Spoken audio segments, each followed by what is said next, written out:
Okay, so today we're going deep on Fry networks, I mean, and you sent over a really interesting collection of materials about Fry networks, right. and it seems like their whole vision is centered around this idea of like a platform for decentralized data contribution and how people can actually benefit from it. Mhm. They seem to be tackling this whole idea of data ownership and like what's the value proposition Yes. of all this data that we generate in a pretty novel way. Yeah. It's definitely a new approach to this whole concept of incentivizing data contribution, Yeah. and really looking beyond just that typical focus on computational power. Right. Right. And the information you provide about Fry networks really highlights that, especially with their FRY 2.0 framework. Okay, cool. So FRY 2.0, that's definitely something we're gonna have to unpack. For sure. But for our deep dive today, let's really try to get a grasp on,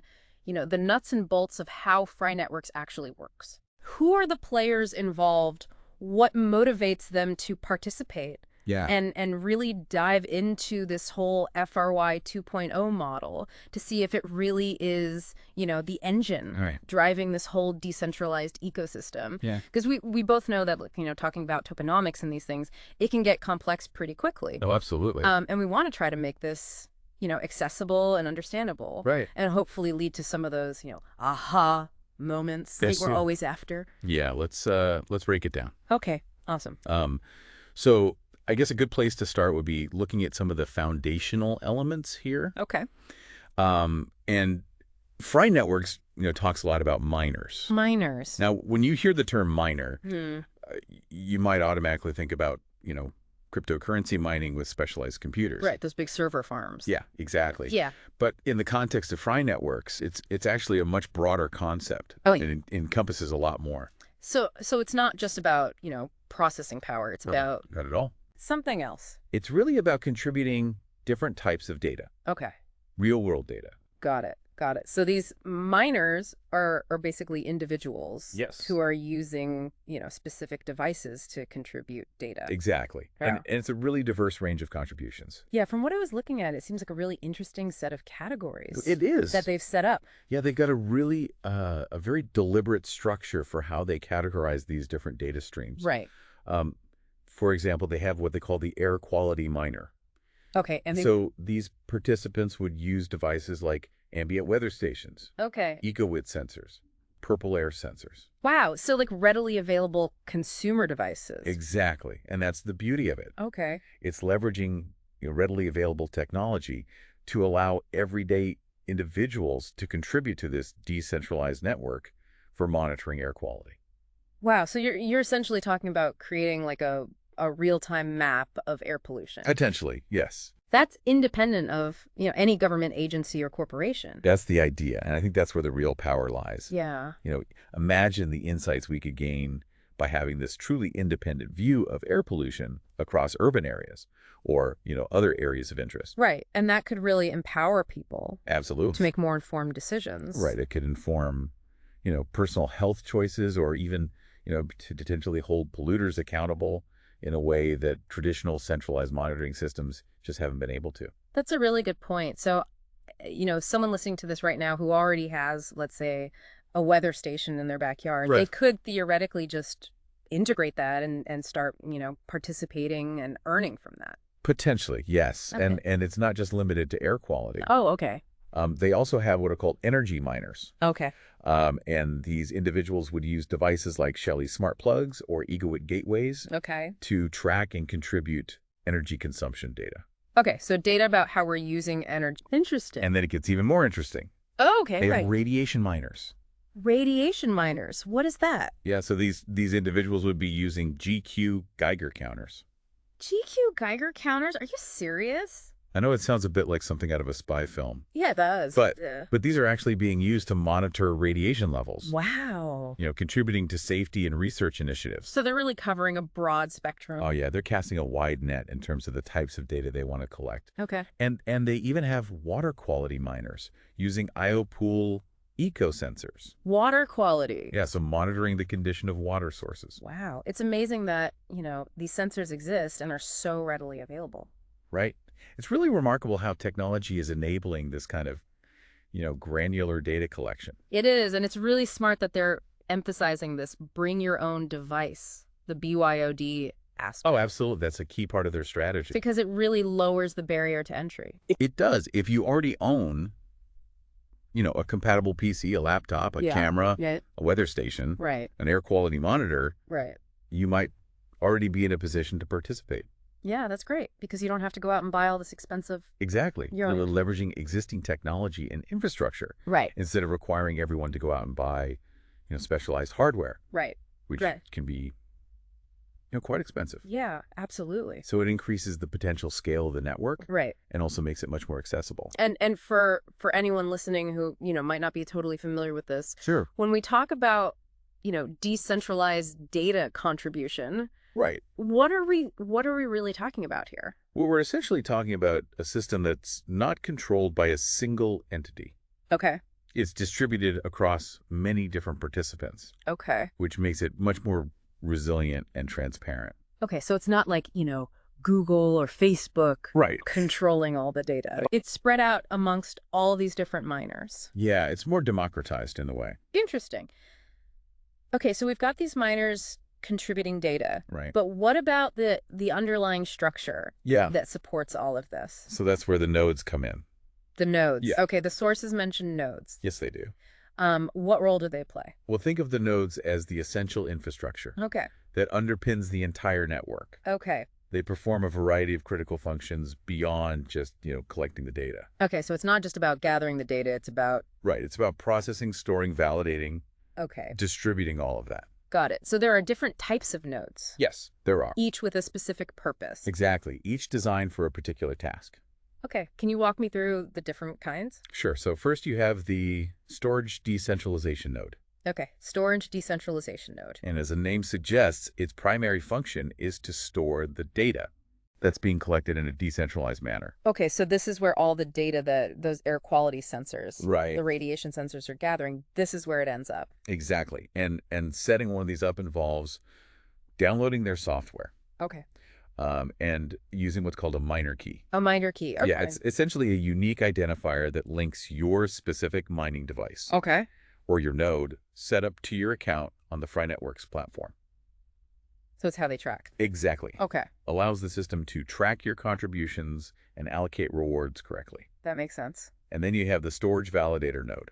Okay, storage validator. So this is separate from just the storage node. Yes, it is. And this plays a really crucial role in ensuring the integrity of all that stored data. Oh, okay. So this is about making sure that the data is accurate. Yes, it's about verifying that the data is stored correctly Okay, and hasn't been tampered with.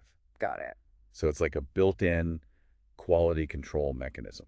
That's really important because if you're going to be using this data for, research or decision making, Absolutely. you've got to make sure it's accurate. You need to have confidence in the integrity of the data. Exactly. And then the final type of node is the rewards decentralization node. Okay, the rewards node. This is where the incentive mechanism comes into play Got it. for the miners. Okay. So this type of node manages and distributes the rewards Okay.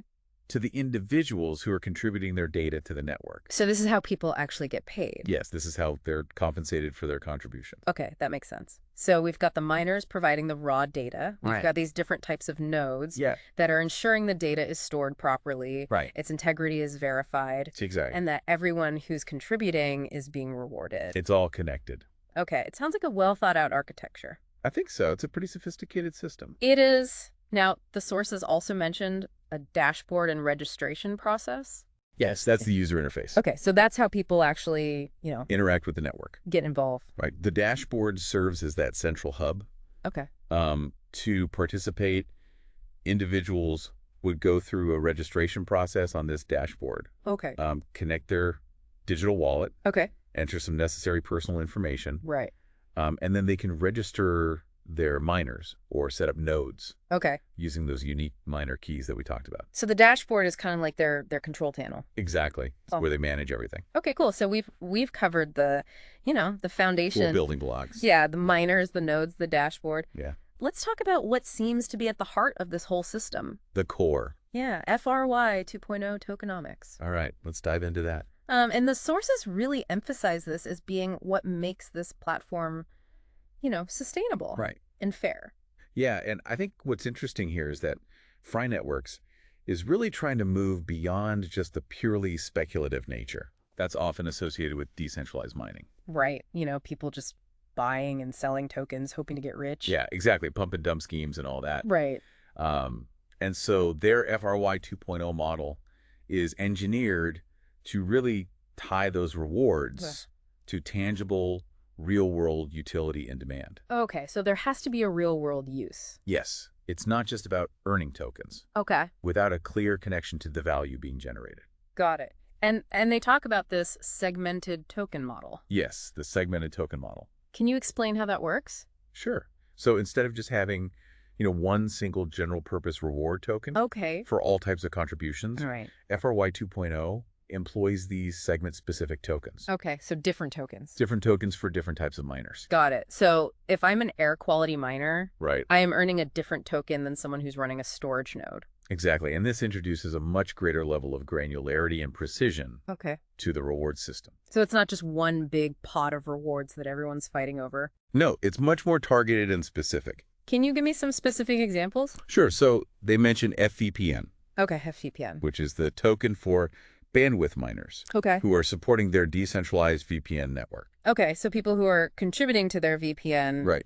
get FVPN. They earn FVPN. Okay, cool. Then there's Fnode Okay, Fnode. for the infrastructure nodes Okay. that are contributing to the overall security and stability of the network. Okay, so those storage nodes and validator node. Right. Those would be earning FMeDode. Okay. And then perhaps the most relevant to our earlier discussion Yeah. is Fsensor, F-sensor. Okay. which is the reward token for those contributing environmental data Okay. through air quality, energy radiation, water quality miners. Got it. So all those folks with the sensors, they're getting X-sensor. Yes. Okay, so the logic here is that if, let's say, there's a high demand for their VPN services, Right. the value of that FVPN token Would presumably go up. would go up. Yeah, be influenced by that demand. Right. And similarly, if there's a huge need for environmental data, Right. that would impact the value of F-sensor. Exactly. The value of each token is directly correlated to the demand for that specific service I see. that the miners within that segment are facilitating. Okay. So it establishes this much more direct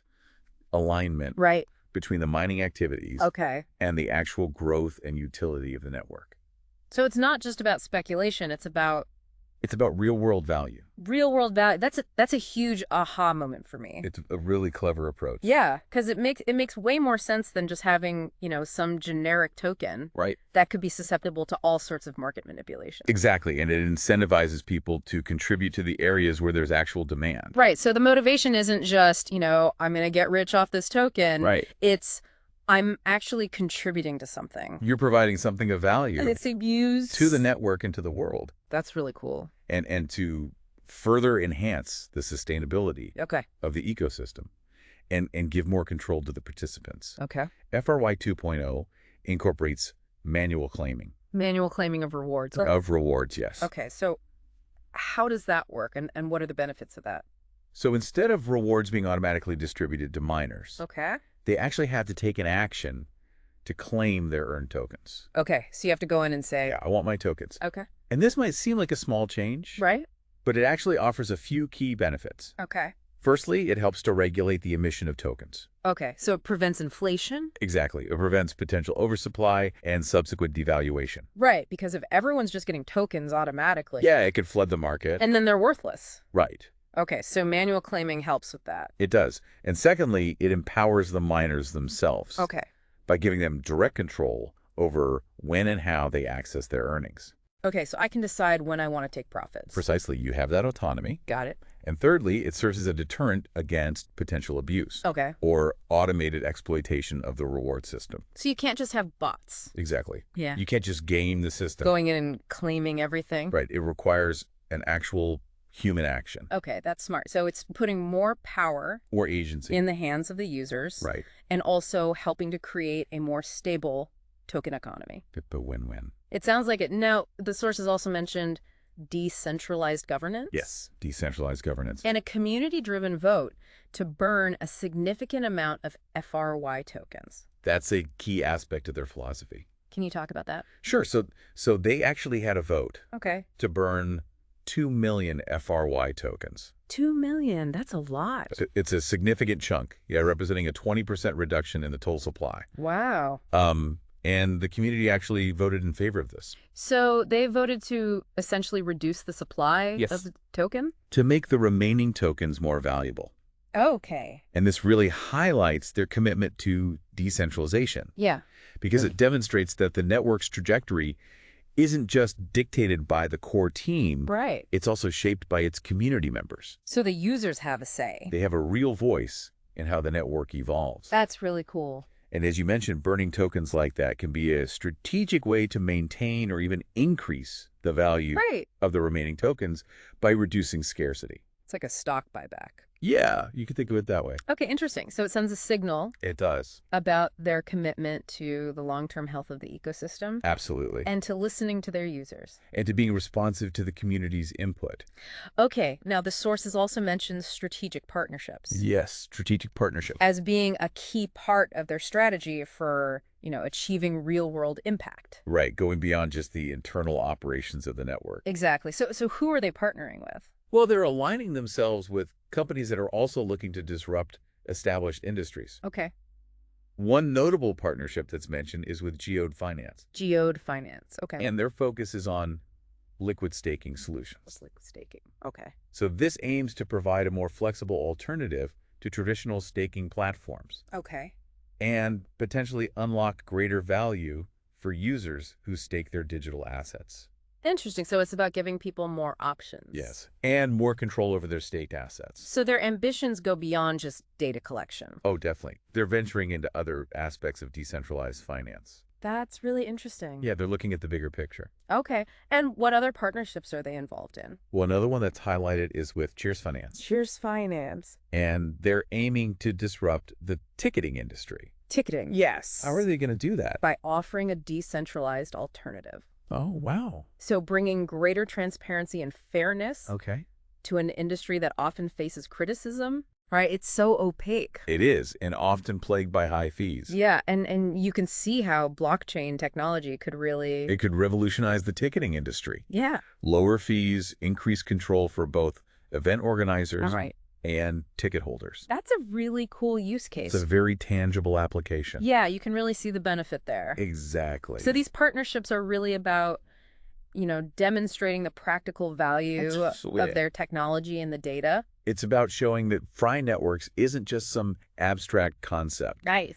It has concrete applications across various sectors. Yeah, and I think that's really important because, people need to see how these things... They need to see the real-world impact. ...can actually be used that improve their lives. Otherwise, it's just a bunch of technical jargon. Right. And speaking of real-world impact, yes, the sources also mention their focus on green initiatives. Right. Sustainability. And sustainable mining practices. Yeah, that's becoming increasingly important. Absolutely. So what are they doing in that area? So they're really focusing on minimizing electronic waste within their network. So trying to reduce the environmental impact of all the hardware. Okay. And they're actively promoting the use of renewable energy sources. Okay, so encouraging their miners and node operators. Exactly, to power their operations with renewable energy. That's great. So it shows that they're thinking about the long term. Yeah. And being responsible. Aligning themselves with, the broader... The global environmental concerns? Yes, they're trying to be part of the solution. Okay, so to kind of bring it all together... Synthesize.